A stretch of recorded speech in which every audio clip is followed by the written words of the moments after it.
What if I told you that one of the biggest financial mistakes people make during a divorce has nothing to do with lawyers and everything to do with how they handle their home? Let me share a real scenario. A couple here in the GTA was going through a separation. Emotions were high, communication was broken, and every decision turned into a power struggle. They received an offer 40,000 over asking. One spouse rejected it, not because it was a bad offer, but because they didn't want the other person to benefit. 3 weeks later, they sold for 65,000 less. That's a 105,000 loss caused not by the market but by emotion. Today, we are talking about how to divide real estate during a divorce the right way, step by step, and why choosing peace over conflict can literally save you tens of thousands of dollars. I'm Vishal Kapoor, and this is Real Estate Wisdom with Vish.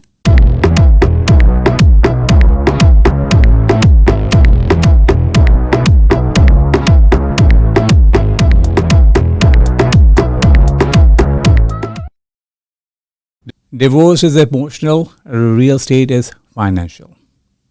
Divorce brings stress, anger, and sometimes resentment.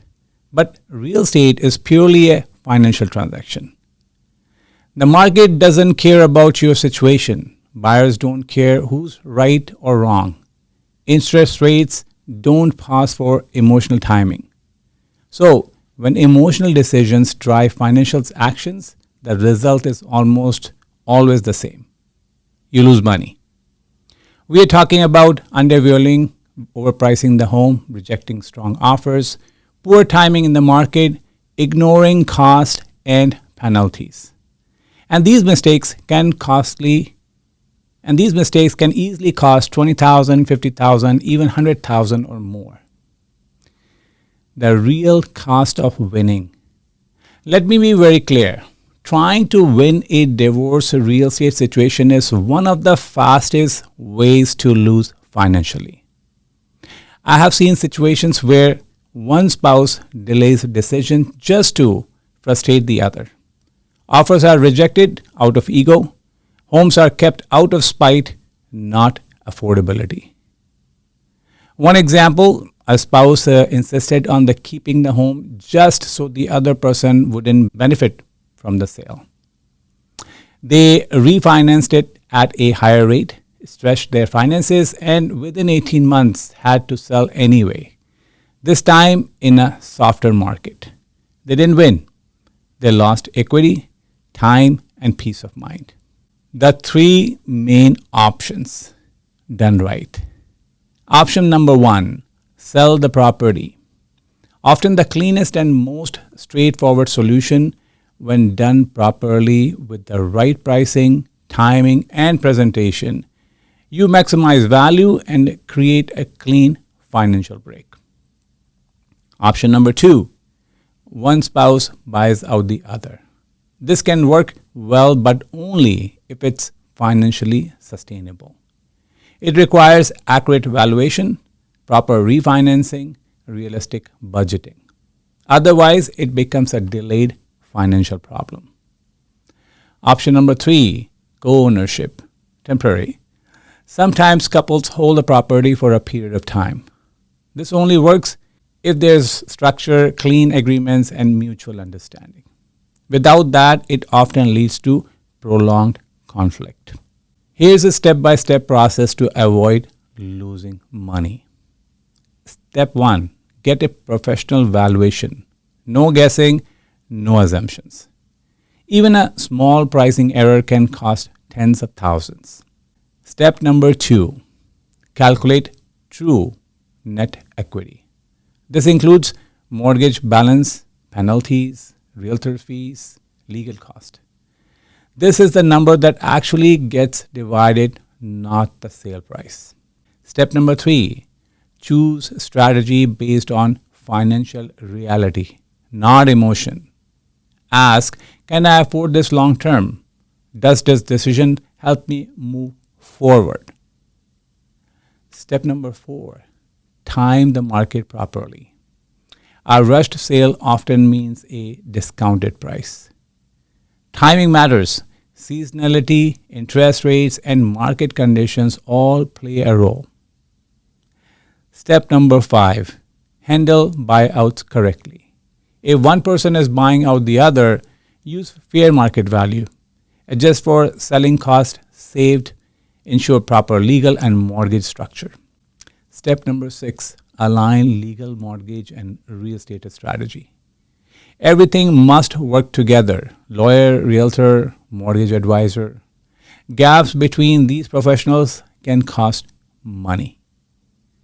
Segment number 5, why peaceful separation saves money. Here's something most people don't talk about enough. A peaceful, structured separation is not just emotionally better, it is financially smarter. When both parties cooperate, decisions are made faster, opportunities are not missed, strong offers are evaluated logically, the property is presented and marketed properly, negotiations stay professional. When conflict takes over, deal falls apart, timelines stretch, carrying cost increase, pricing becomes inconsistent, buyers sense tension, and that weakens your position. Peace is not about agreeing on everything. It's about agreeing on one thing. We will not destroy financial value while ending this chapter. And that's smart. The psychology of financial self-sabotage. Revenge feels powerful in the moment, but in real estate, revenge is expensive. If you reject a good deal just to prove a point, if you delay decisions to create frustration, if you overprice to show control, you are not hurting the other person. You are hurting the outcome, and that outcome is shared. A smarter mindset. Instead of asking, how do I win this? Ask, how do we both exist this with the least damage and the most financial stability? Because the goal is not to win the past. The goal is to protect your future. Divorce is already difficult, but losing money unnecessarily makes it even harder. Handled properly, with strategy, timing, and professionalism, you can divide the property smoothly and fairly.